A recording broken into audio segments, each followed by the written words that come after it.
introductions are in order.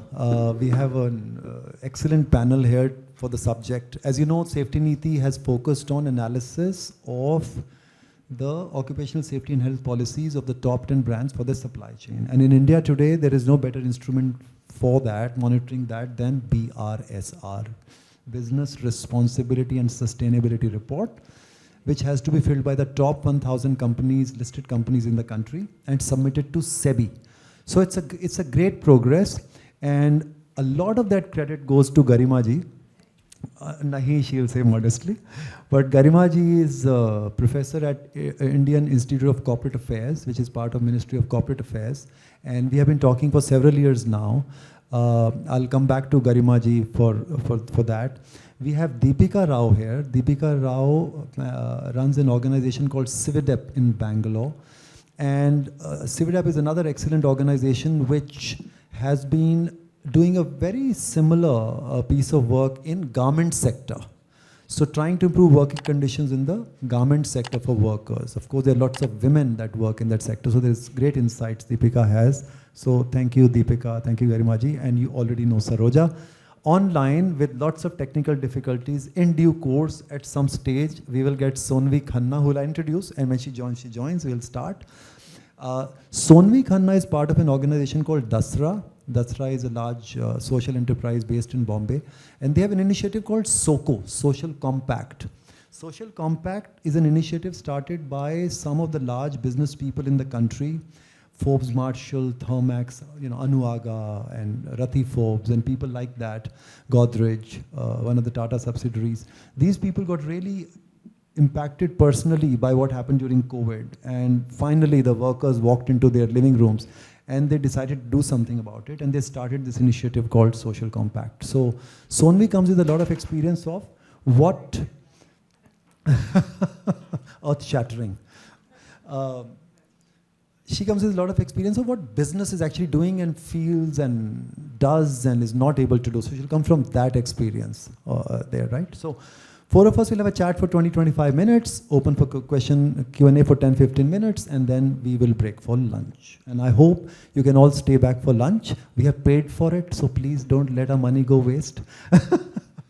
So we'll have more chat around that. Okay, so if that's okay, can I start, please? Okay, so welcome again. Thank you so much. I'll start with you, Garimaji.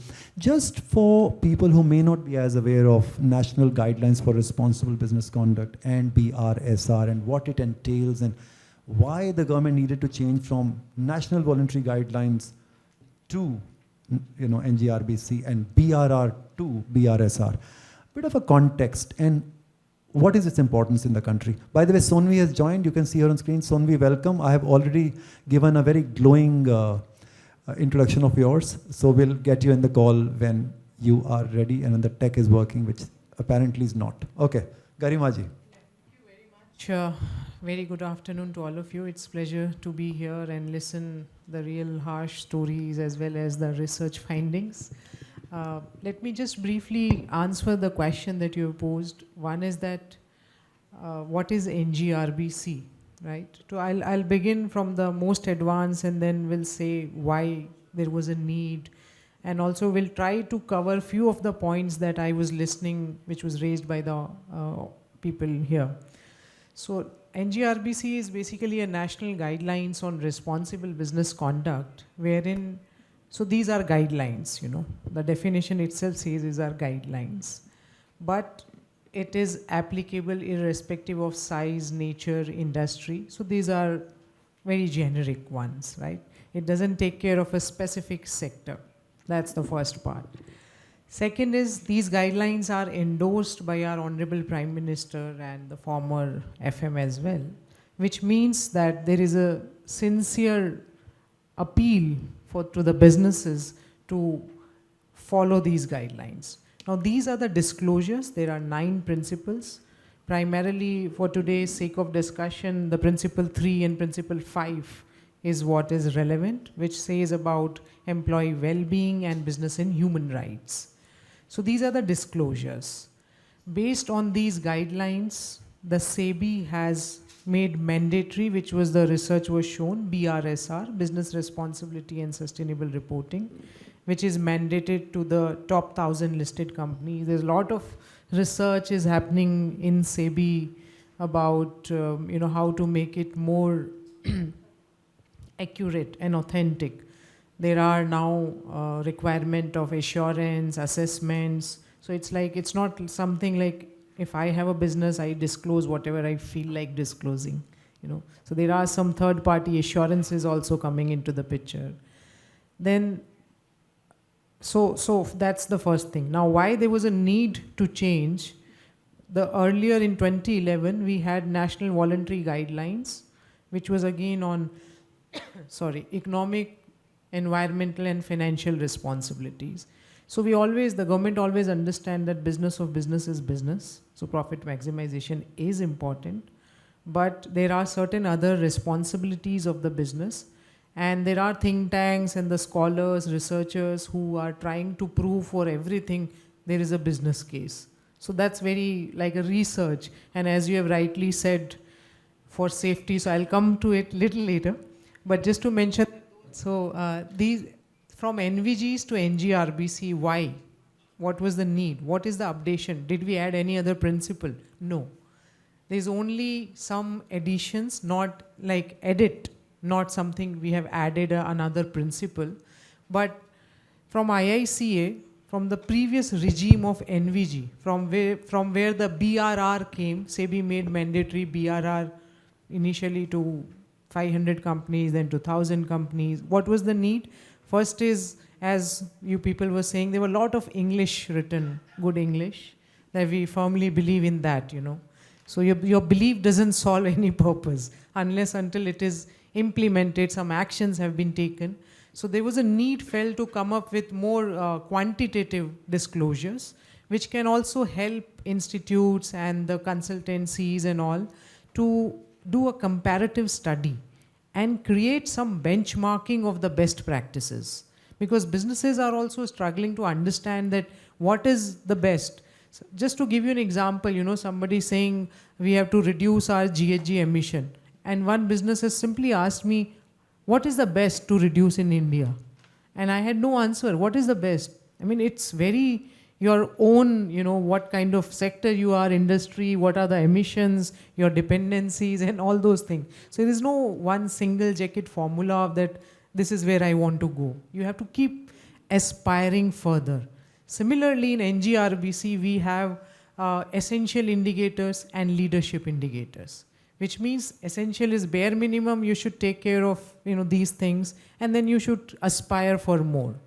Let me also mention that now this NGRBC came in 2019. It was released in 2019, and I think now there's a time to revisit NGRBC as well. We are trying to begin the journey very soon, wherein because we are understanding that there are some more specific disclosures has to be asked.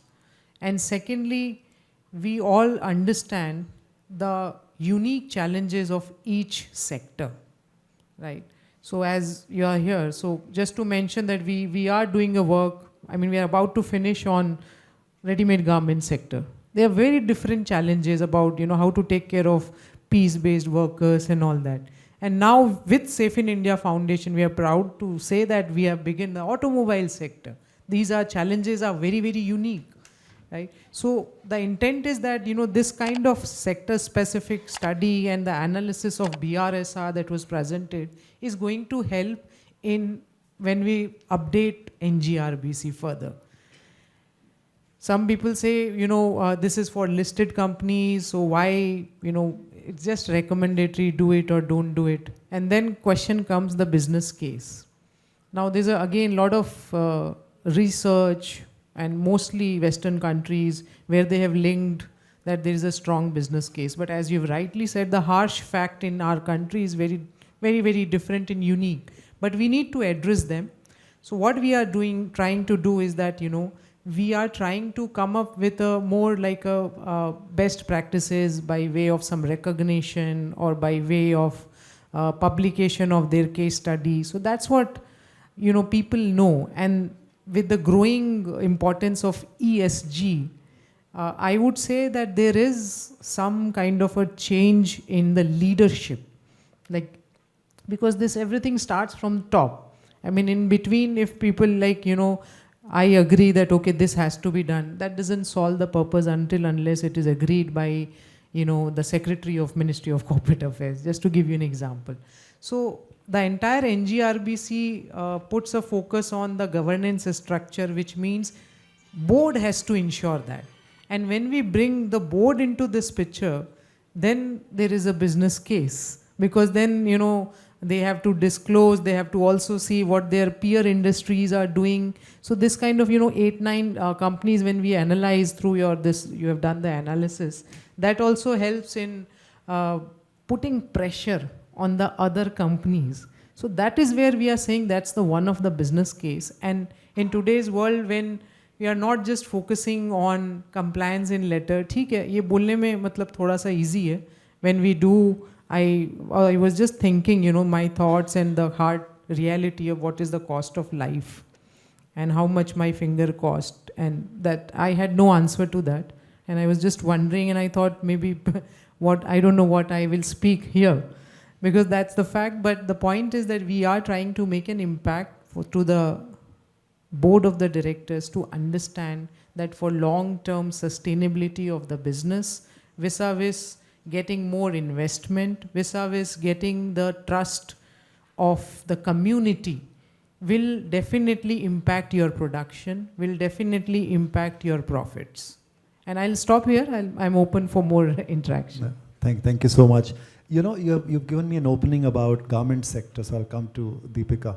Deepika, you have been at it for some time, and you have been working with overseas brands, and you must have faced resistance. How do you see the importance of NBRGC, business responsibility, BRSRs? How is it helping you or not helping you? What's working, what's not working? What's your experience? So the business and the government case for bringing about the guidelines is quite clear. The legislations across the world are moving towards more and more regulation of supply chains. So we are looking at movement happening in Europe. There's a lot of movement happening in other countries as well, Australia, UK, US, all of them have their different sets of laws on supply chain, transparency, supply chain, due diligence and regulation. And so the case for India having its own guidelines is pretty clear that way. What it allows for civil society in India to do is it has the potential for us to use it as a tool for stakeholder engagement. And so what we have been trying to do is, now that the 1,000 listed company reporting is mandatory, but this is the first year we've also seen that list of reports. We are trying to, along with other organizations, and some of them are present in the room, Partners in Change especially has done a fantastic job of keeping at an analysis of BRSR. We're trying to analyze what is the data from garment sector listed companies. There are about 15 in the top 1,000 listed who are into manufacturing of garments. What is that telling us? And so then that opens up various avenues for engagement with these companies, engagement at a sectoral level as well. And so that it is just adding to our toolbox of instruments that we can use for dialogue. That's great. And Saroja, you have, as you've already talked about analysis, did you, and you are new in the organization, so putting on spot really, but the change from BRR to BRSR and all this reporting, do you see, honestly, is it a step forward? Do you think it will help? Does this become a significant tool for engagement in the auto sector? In fact, I was thinking, going back even 50 years, balance sheets were not formalized and they were not standardized, and anybody could say anything. So I think these are progress in the same way, where you try and bring everybody to the same page and say that, what you're doing has to be transparent and it has to be informed in a particular way, and you cannot play around with it. And if you play around, you have notes which says, this is what I've done, so that everybody knows exactly what you're doing. And I think we are moving from the financial reporting of that sort to other reporting, which also forms the same standardization process. And over time, this sort of transparency cannot but help investors or consumers in just being able to hold anybody accountable. So tomorrow, another Enron equivalent happens, the auditors will get caught here also. So right now, they are able to, pick and choose what they want to be transparent about. And going forward, all this will be standardized and you'll have to tell us what you're doing. And I think that's only going to help. There's no way out. No, and that's great, you're right. I mean, I think people don't realize that it'll catch up. Garimaji, I'll come back to you. Just as a level playing field sort of point that sometimes we have discussed, this is valid for 1,000 top listed companies. It's applicable to the 1,000 top listed companies. But there are lots of unlisted companies that are as large. So for the top 10 automobile brands, we have Honda and Hyundai, probably top, whatever. And they are not required to submit this. So what is their accountability to India and Indian workers in the same context? Yeah. So just to mention, yes, it is indeed for top 1,000 listed companies, BRSR. But if we look back at the parent document, NGRBC, and that's where I begin mentioning that it is irrespective of whether you are listed or unlisted, small or big. So there are some startups also coming to us and asking, can you guide us how to do? There are certain challenges of, making them understand. So we are doing some sort of an awareness for them. There are corporations also coming forward and asking us that, can you help us? We want to disclose on NGRBC, because these are the guidelines which anyone can basically, adapt. And the government is quite clear, as we all understand, that, they just want to provide you a framework and a direction. And then it is for the business to understand that if you are unlisted, if you are a corporation, if you are a startup, and if you do it, what edge they get from their peers.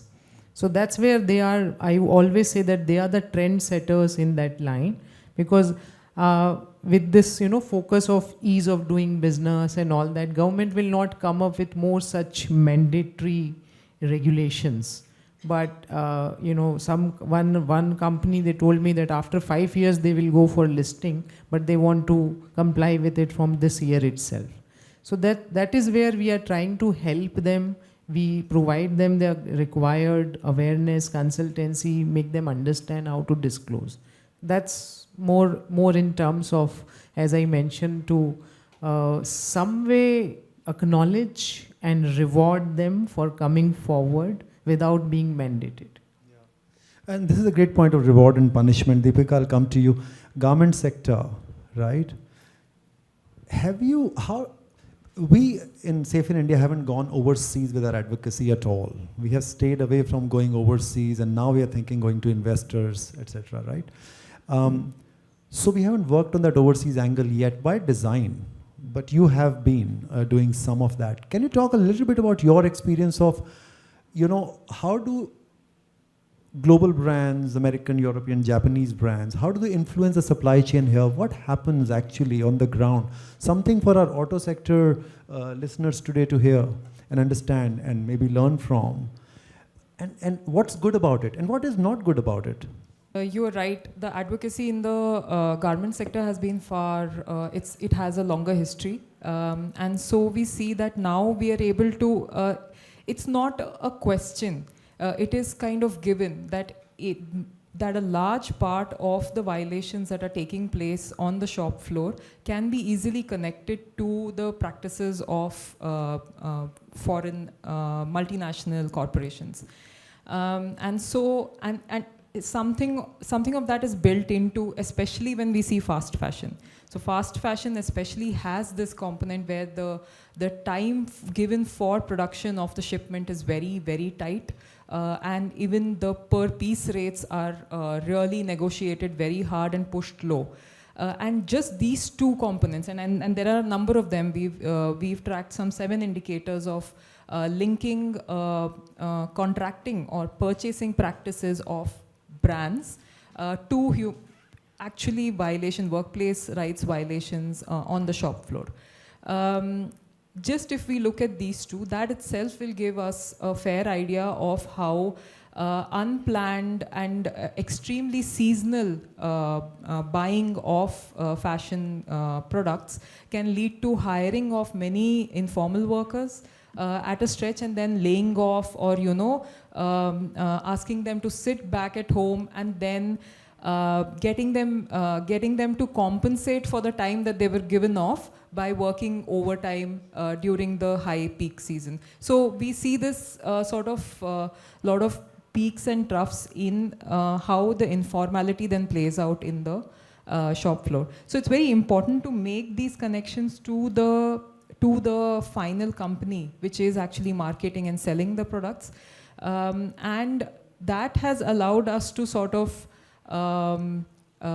work towards putting more regulations on these players who have the influence, who have the resources to change things down the supply chain. There is a long way to go. We are still at a mapping sort of a stage where they're trying to understand what are the risks of their own supply chains. But at least the regulation is such that the final responsibility is placed on the most sort of profitable entity of this entire chain. So that is extremely important when we look at that, because here when we talk to the manufacturers, they also tell us that they are tied.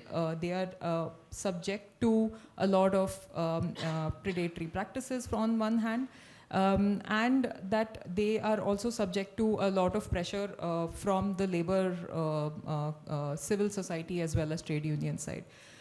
So our discussions with the brands, while taking the voice and consultation of the suppliers, has also been quite sort of productive in pinning the responsibility of these brands, which otherwise don't have a presence here, and hence no sort of a legally binding stake in complying with the laws here. Can I ask you a follow-up question? So, because you understand garment industry so well, do you find a difference in professionalism and therefore quality, productivity, and all that business-oriented stuff in suppliers and supplying factories to responsible brands? I'm sure they are irresponsible brands too, and factories which are not. And I'm trying to genuinely ask a question. Is there a business case that if you followed better practices, you did the right thing, actually you end up with a better business model, more sustainable business model, or all India has to place on cheap manpower and all that doesn't matter?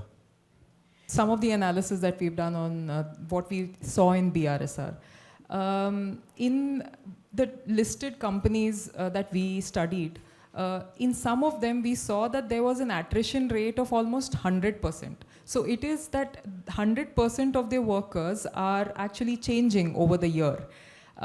So that makes us want to question what is the investment that they're doing in their human capital, right? So that professionalism or maturity is not there yet.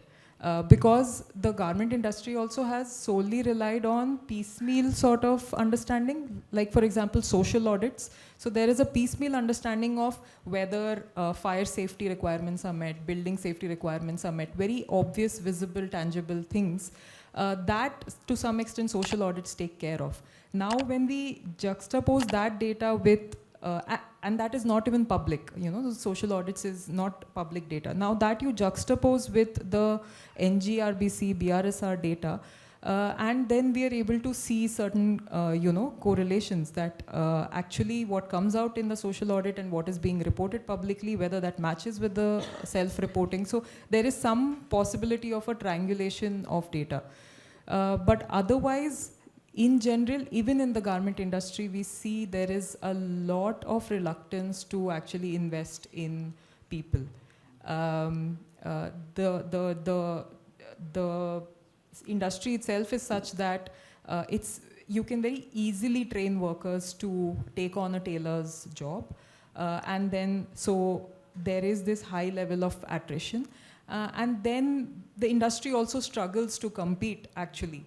Currently, if you say, with other Southeast Asian producers, who are able to add much more value to their products. So we are still operating at a very low skill sort of a productivity value addition layer of the exporting export market, whereas the other countries are able to possibly, and one component of it is this investment in human capital, they are able to actually do far more value addition, far more because of higher skilled labor. Yeah. And we know Bangladesh, for example, has better human development indicators of all kinds. So just to add what Deepika was highlighting also, that so, you know, to cater to all these issues, only one is that to bring this disclosures, right? And let me give you one beautiful example where one business has asked me this question, that if I say that, you know, my retention rate is say 20% or 40%, and if there's another business who is not truly disclosing and saying 0%, and then they ask this question, then what is the impact of me being brutally honest and coming up with 100% or 40%? And then we say that the entire BRSR, NGRBC focuses on you being transparent. That's the whole intent of disclosure. So, you know, if we say that there are BHR violations or these are the safety measures failure, so we are somewhere, you know, encouraging businesses nowadays to come forward and at least accept and disclose the real, you know, facts, so that accordingly, then we will go to the next step about your remediation mechanism, how do you take care of such things. But the intent is, you know, the first step, then let them disclose it properly. That's what we are expecting. So they ask me that who are disclosing 0 is a good company, or who is disclosing 100% is a good company. And I say that these reports are not judging the company. It's only judging your disclosures. And if I judge a disclosure, 100 looks to me is good, even if it is ultimately a negative, you know, figure. But it's good that you have diagnosed that there is a completely lack, this completely wrong, and then only you will take an action. So just wanted to add, you know, this thing. It's a great point. As civil society, it's our role to now point out those things and make people accountable. And people in this room who have come because they want to understand this better, we need to start looking at these reports as we look as investors to financial reports, and start asking. Wherever companies are not reporting appropriately, we must ask, please send emails to them. You may know some of them. How can the accidents be 0 in your supply chain? I mean, it's impossible. That doesn't make any sense. The question I have for Sonvi, now you have plenty of time to think about it, is we had started talking of solutions and what the companies are actually doing about it.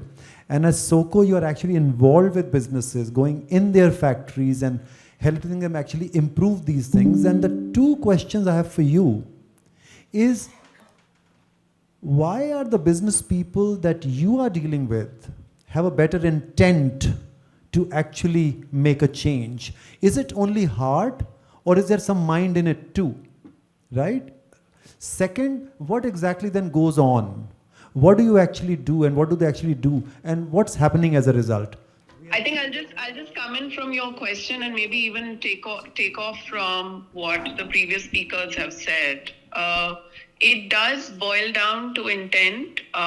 Very often it is personality driven to some extent, and if those personalities are in places of power and are able to pull down their paranoia down to the systems are created to live up that personality's diktat.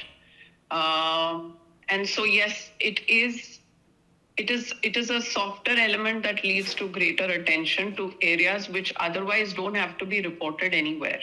Your informal workforce, your supply chain safety is not an agenda item for the board, may not even interest them. The only indicator that quite frankly goes up is near misses and accidents, but nothing that is less serious than that, such as any big failures in procedure, any big departures from the manual, etc. And frankly, as somebody was saying with regards to denial of data, the good question to always ask is, if this data on civil society supply chain is incorrect, kindly share your data on the supply chain, because most likely that data will not be available. That's the honest truth. And so I think also because there's a tech challenge, Sandeep, I'm going to go away from your questions and just add a little bit of a point of view to the discussion that's been happening so far. I think the call, frankly, is that you cannot industry do this alone. What we saw in the morning today, and how many levels down from a top 10 brand these workers are, and how invisible they may be, how voiceless they may be. Principal companies cannot be everywhere all the time. You cannot do this alone. You, just like when there is a quality change, a quality upgradation, you take technical experts on quality to come in and create the best standards and systems and procedures. And how will you look for loopholes? How will you prevent them? That's the same mindset you need to have for the workers as well. So rather than having civil society stand outside your gates and make noise, please get their expertise into your house and allow them to help you understand what the sensitivity is, why is OSH important, where will things likely go wrong, and how can you mitigate for it. Even I'll go so far as to say, hire one of two of them to work alongside your IR departments and then see what that does to the diversification of your systems and procedures. The second thing I wanted to share was, frankly, that the ownership has to be a co-ownership between the supply chain and the principal company. That's another thing we really advocate for. So it'll be good to see your supplier code of conduct, Sandeep. And I hope in that you have called out that the supplier code of conduct will not be blindly signed, but actually a dialogue will be held with the suppliers over it to see what's going to deter the acceptance and following of this, what's going to enable it, and what is going to be the need from the principal company by the vendor base. Is it know-how? Very often it is know-how.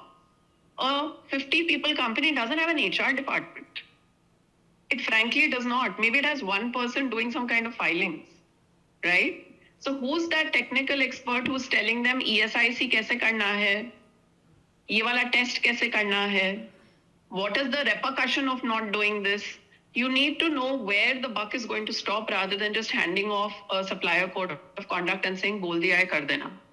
So cost has to be discussed, deterrents have to be discussed, and whether or not this is possible has to be discussed.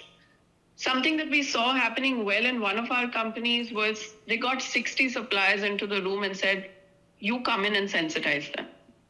Obviously, it was a little bit of an experiment. You can say it is passing of the buck, but I don't think so. I actually think they're asking for help where they know they don't have the expertise. And so the last point of contribution actually, Sandeep, is a question to civil society to say, are you ready?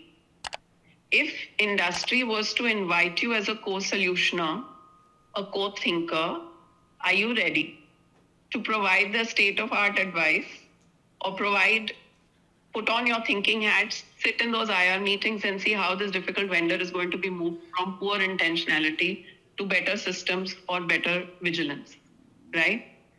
So while there is just as a global moment, I'm saying, we are still in a slightly, despite the BRSR, despite the Supply Chain Due Diligence Act, I would still say you have prep time. This is slightly lower pressure. All that is being asked is, do you know? Not, are you performing excellently? This is the right time, therefore, to really get ahead of the curve, start mapping not only the supply chain, but the gravest risks in your supply chain, the gravest machinery in your supply chain that causes the biggest harms, especially on OSH and of course on other matters as well.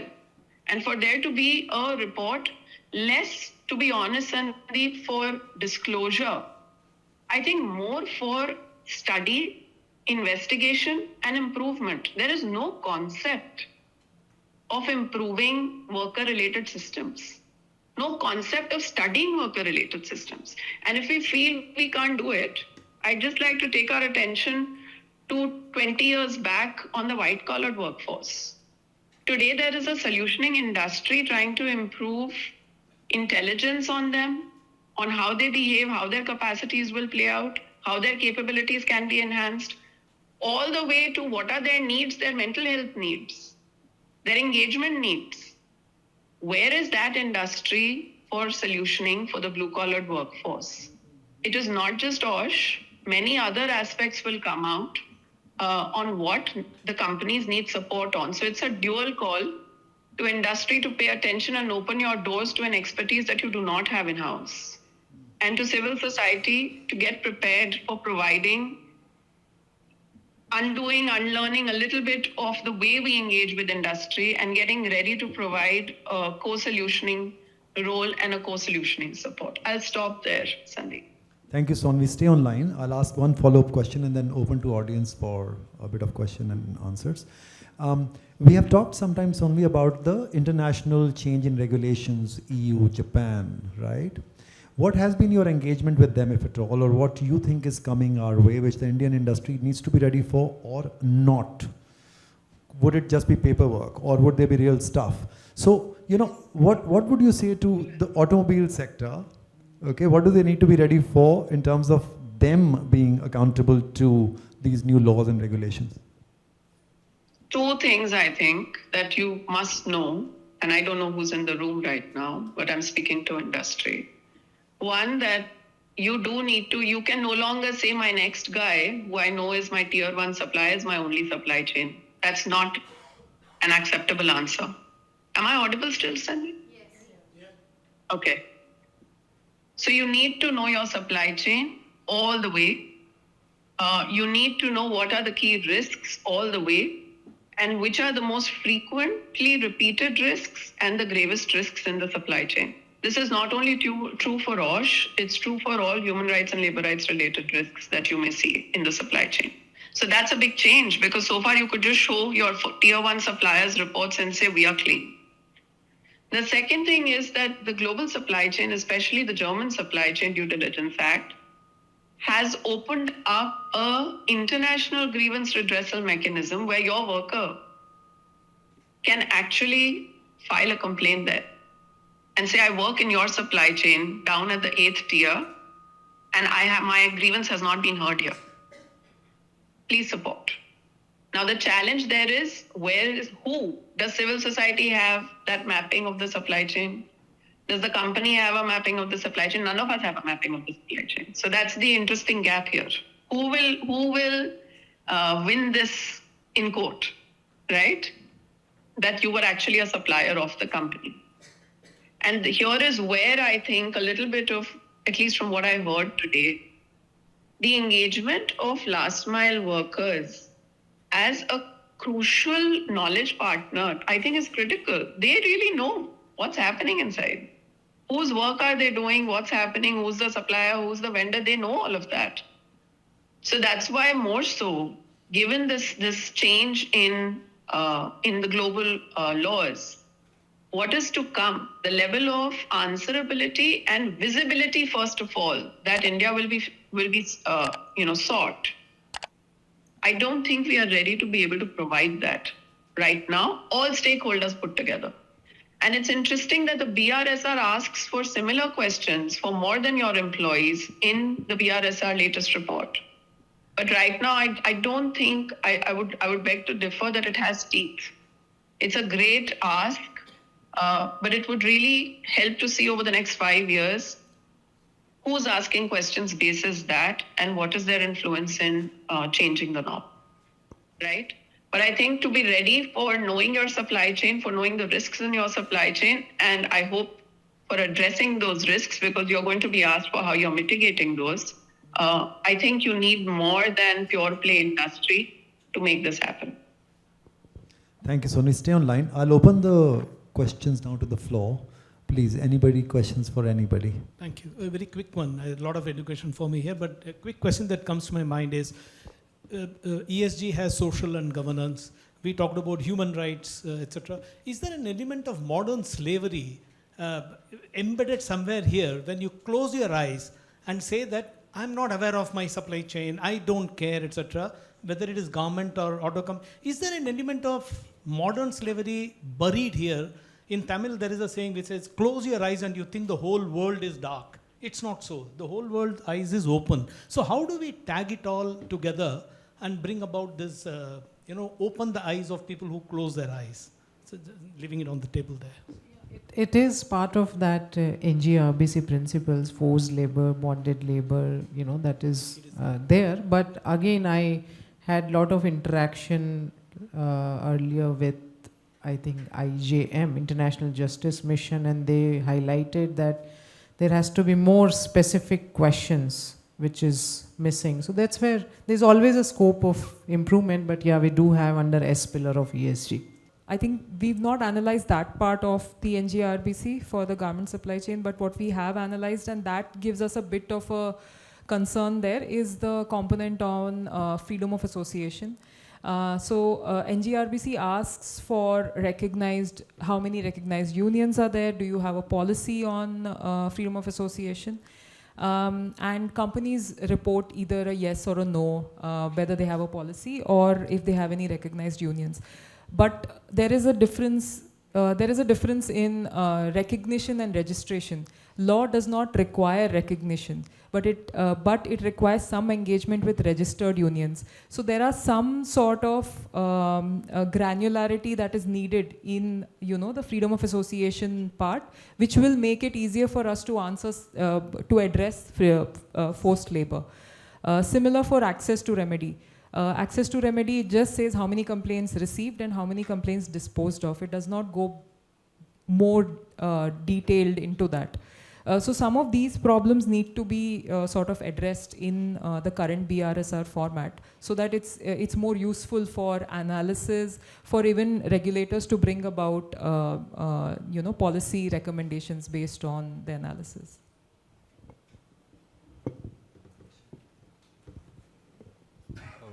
I think it's a great discussion today.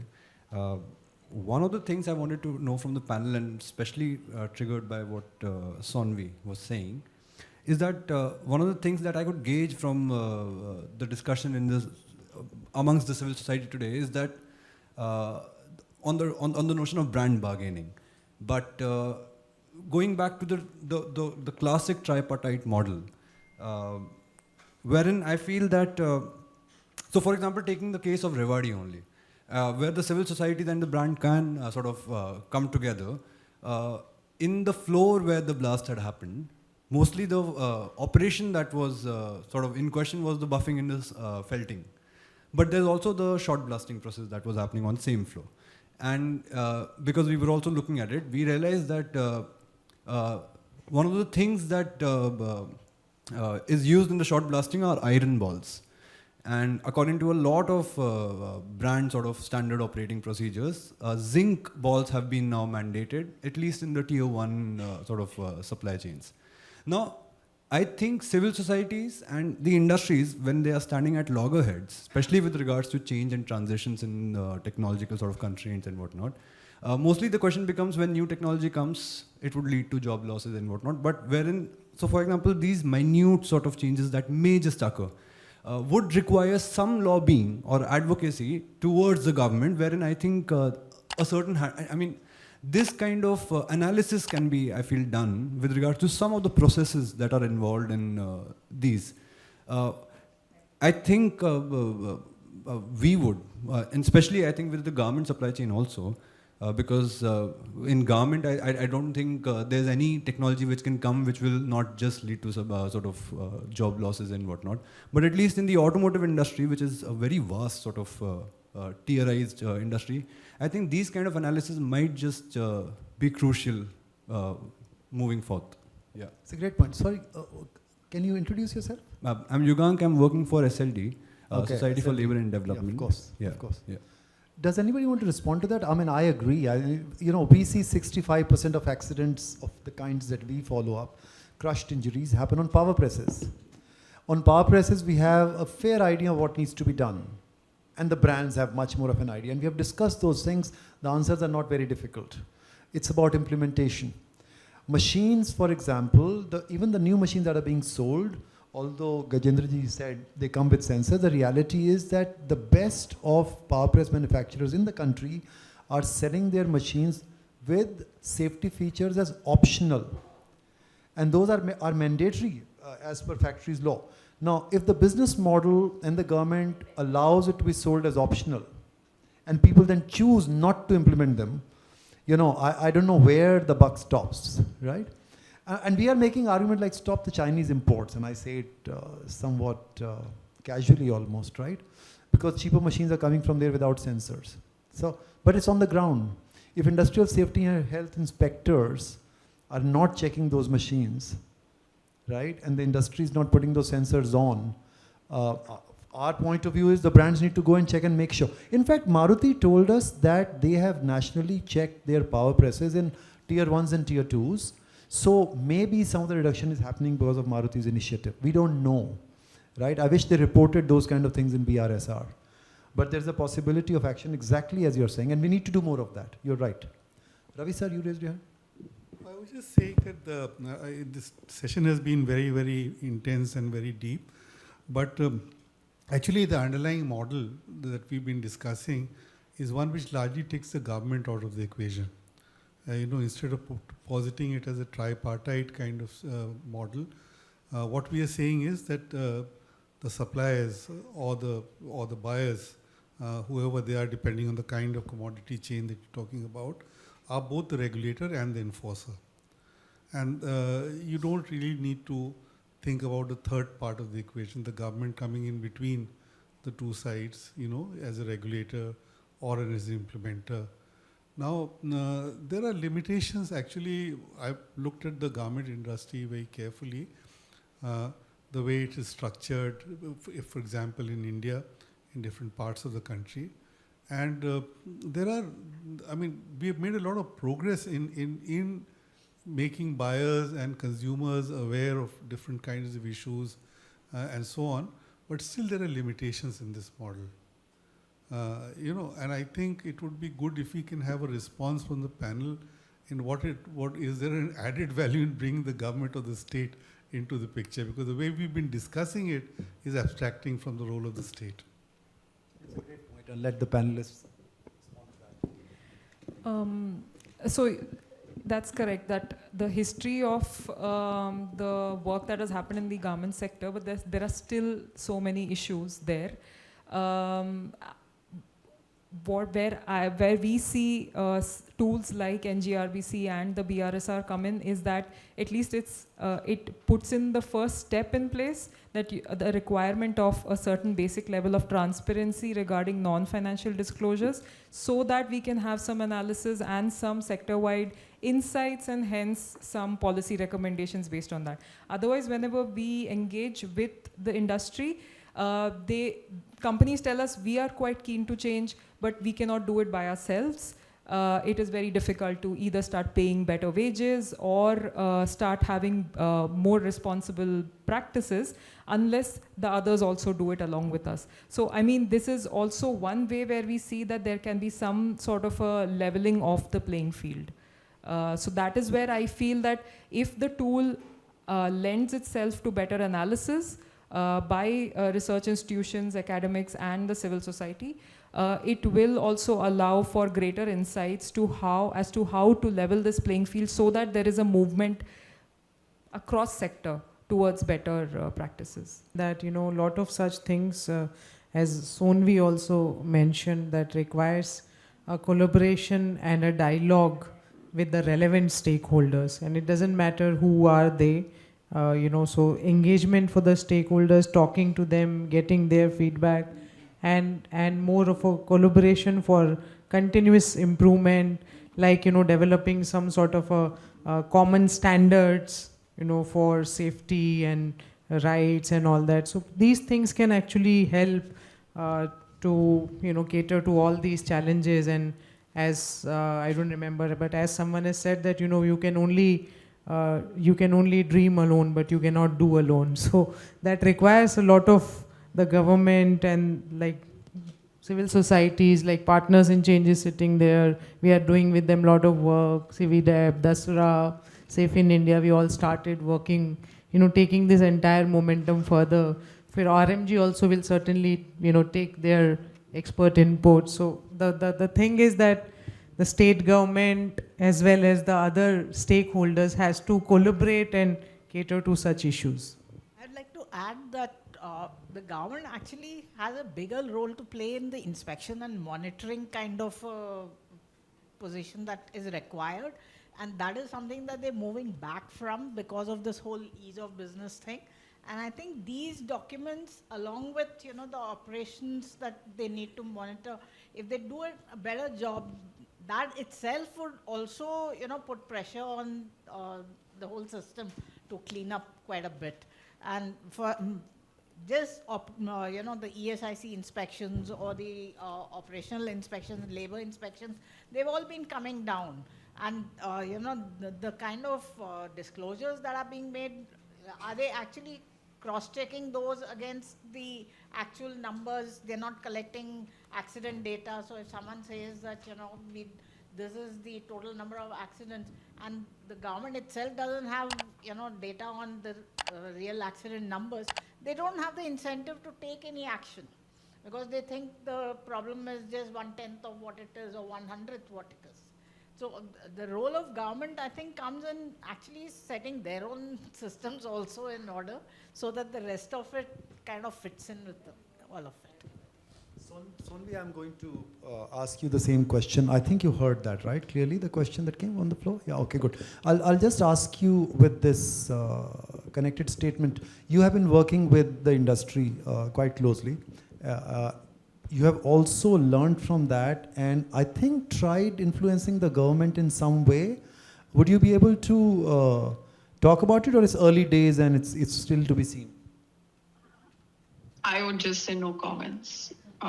To be very honest with you, there is a reason that we are trying to explore who really holds the issue at heart and has the know-how. I'm again coming to, if you just want to talk about it, anyone can talk about it.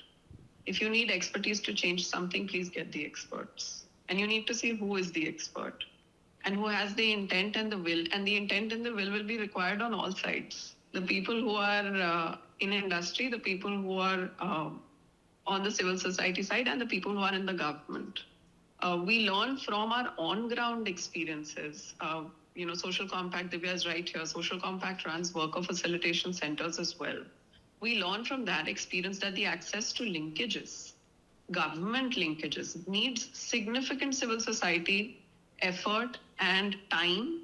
We put our resources to connect workers with government linkages. So I would say where it can be done by a different stakeholder group, let's focus on building the bridge between them and getting things rolling rather than waiting, because like Saroja said, the role, even in the official sense, is of monitoring. But monitoring to baad mein hogi na. We are seeing from the cases in the morning that the day the monitoring happens, everything looks hunky-dory. Something has to happen on a day different from the monitoring day. Who keeps an eye and ear inside on a normal day? Or who hears from the workers on a normal day what a day that was not a monitoring day looks like? And so one thing that I do want to share, and it's not, so I'm actually saying I don't know if I want to respond to that question, but I do want to say that exploring how Kaizen is a useful strategy we saw many companies deploy, more in the first and second tier than lower in the supply chain. Probably because they learn to respect their workers and realize they are capable of telling problems and solving problems. But it's a great strategy to also push down in the supply chain, because it was reinforced by what we heard from the workers today. हमने बोला उन्हें 10 बार ये machine खराब है, danger है, फिर भी आपने काम करवाया. And those reports need to be made public to the supply chain top. Forget disclosure in the outside market. Who is studying this? And who's contributing to studying this is something that we need to focus on, rather than saying, tumhara responsibility tha, falana ka responsibility tha. So let's wear our solutioning hats and get this cracking is my only recommendation. Yeah, just to add to that, Ravi sir, I mean, obviously we make presentations to the government, and I come from business background and I'm influenced by that and biased. And my view is that the business is far more powerful today. I think many people hold that view, and government listens to the business more than anybody else. And if the top 10 brands have the intent, they can influence the government to do all the things they need to do, whether it's labor codes or now rules and implementation of all those things. the change of the role of the inspector to facilitator, all those things which we know are changing in front of our eyes. So, no, we are not forgetting the government. You're absolutely right. Today we did not discuss a lot of the government. But we are very clear that primary responsibility for this change rests with the brands. They can, they should, and they have to do this. The world is changing and they have taken the power, now they should use the power. It comes with responsibility. That's our view. But you're right, the government needs to play its role, and I hope they do. Tarun. I'll try and keep this quick. Anybody can pick the answer to this. So when a recent accident happened in the airport, I know this is recorded, but I'll still go ahead and say it, with the Uber driver. So I went down this rabbit hole, like you said, Sandeep, like what's the value of human life in India? So there is, I discovered that there is a statistical tool. The Department of Motor Vehicles in US first discovered just to put some metrics around road safety. So it's called VSL. So long story short, in US it's estimated at 10 million per human life, $10 million. So that's about 80 crores. In European Union, that's about 3 to 5 million euros. So roughly around like 40, 50 crores. So any guesses for what that number is in India? So $500,000, which is 20 times less, 5 crores. So that kind of really stood out. Then I tried to follow the case, is Uber going to do something about it? Is Aviation Ministry going to do something about the driver, etc.? So what I'm hearing from everyone is there's an expectation that there needs to be enlightened leadership from civil society, from the private sector, from the public sector. If this is the reality, poor countries will have lower value of statistical life, is this process of enlightenment a very slow, tedious process of getting rich, institutions becoming more enlightened, or is there some shortcut? Do we need to lose fingers and lives till we get to $10 million per human life? No, maybe. One thing I can say, and Sonvi, say if you want to say something because I can't look at it very clearly, but one thing that we keep saying is our job is to accelerate the journey. I personally don't see a step change. All I see is that India will keep progressing. We are doing better by the day. All the qualifications apply. And our job is to accelerate that. Can we move that graph slightly up?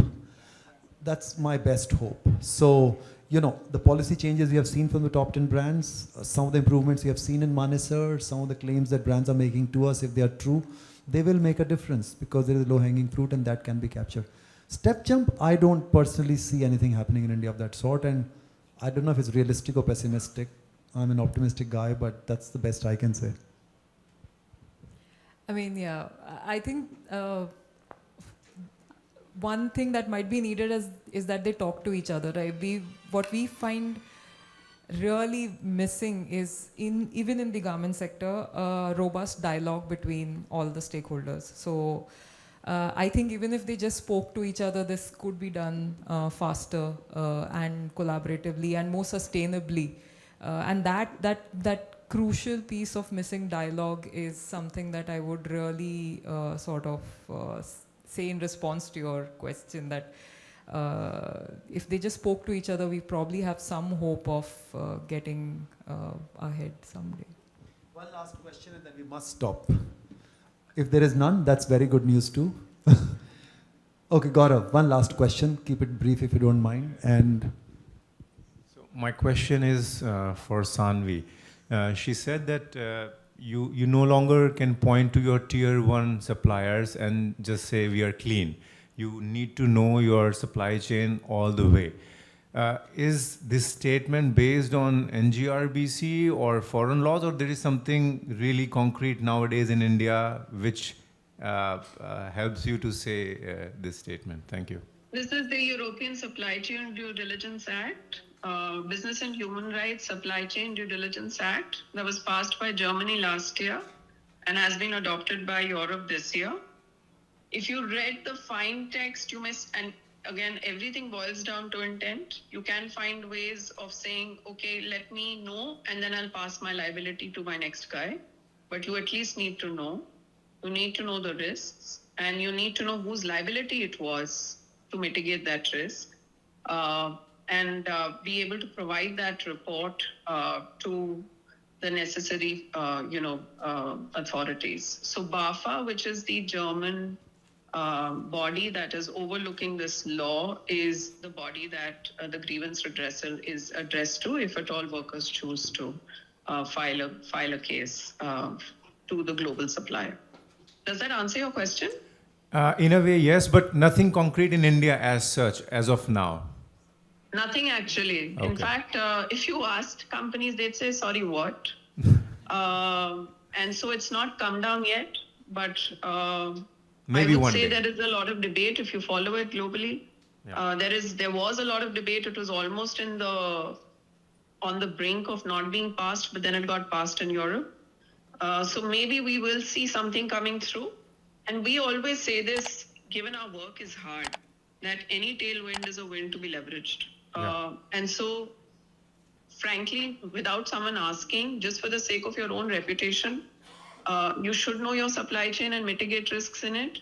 But if that is not good enough reason, if the risk of losing a global client is not good enough reason, then maybe the law is something you should worry about. Thank you, Sonvi, and I must thank the panel and thank you all. Thank you.